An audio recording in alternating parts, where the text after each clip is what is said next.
On 18th of June 2026, the President of the United States made the following post, where he wrote that Apple has agreed to work with Intel to design and build its chips in America.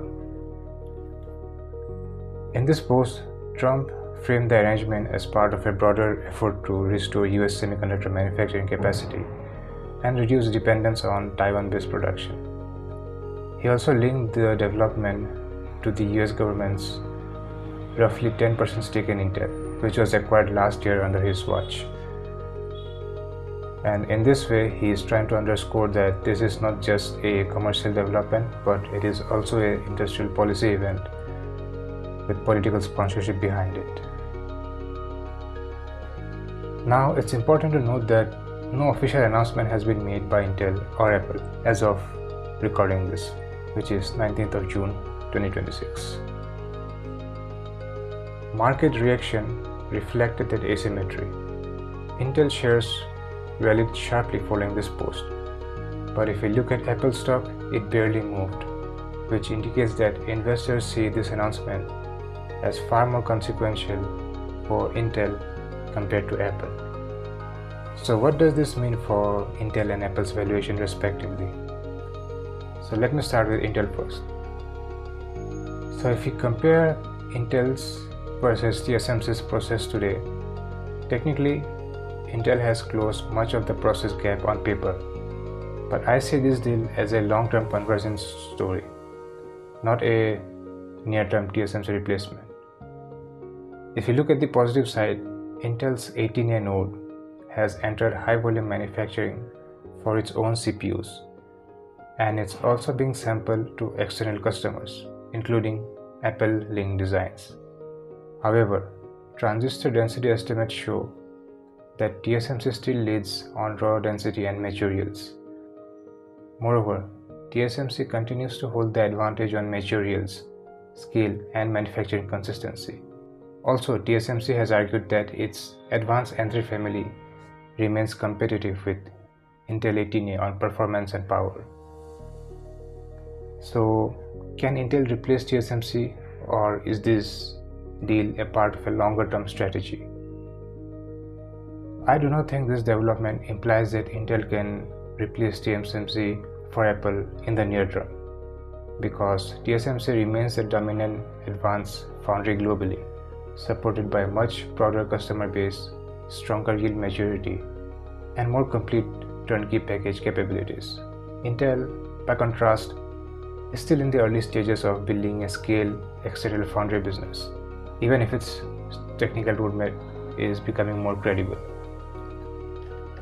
So as per analysts Jeff Pu and Ming-Chi Kuo, Apple's plan is to produce its lower-end M-series chips on Intel 18A around 2027 and the non-Pro iPhone chips on 14A around 2028.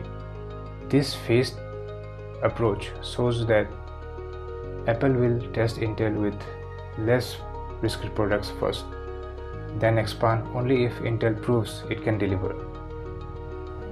In other words, Intel is being used as a second source and a long-term hedge, not as a full replacement for TSMC in the near term. So here's my takeaway for Intel. For Intel, the Apple relationship makes their foundry story easier to believe, because it shows that a major external customer may be willing to trust Intel with advanced chip production.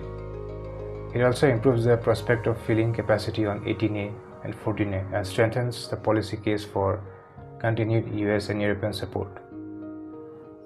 But the key question remains execution. Intel still needs to prove that it can deliver yields, cost, and packaging quality at the level required to win durable share from TSMC.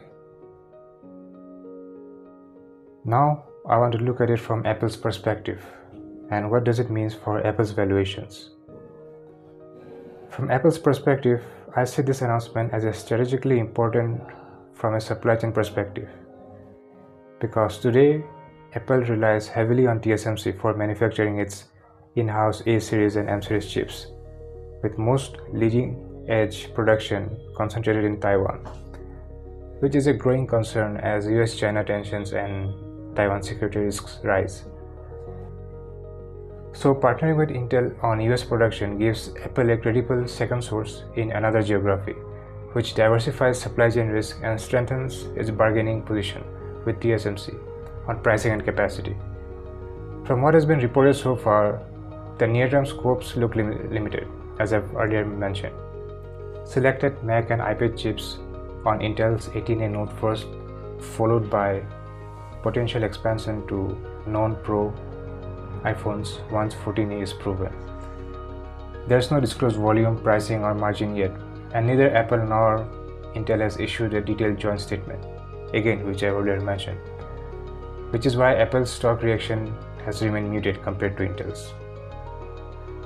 So my takeaway for Apple's valuation is that I treat this partnership with Intel as a medium-term optionality on supply chain resilience rather than a near-term driver of earnings revision, because the core Apple equity story continues to rest on iPhone cash flows, their services growth, and the monetization of on-device and cloud AI, with manufacturing mix shifts acting merely as a risk management lever that could support gross margins over time, but from my point of view, it is unlikely to move the needle in terms of its fundamental repricing in the next few quarters.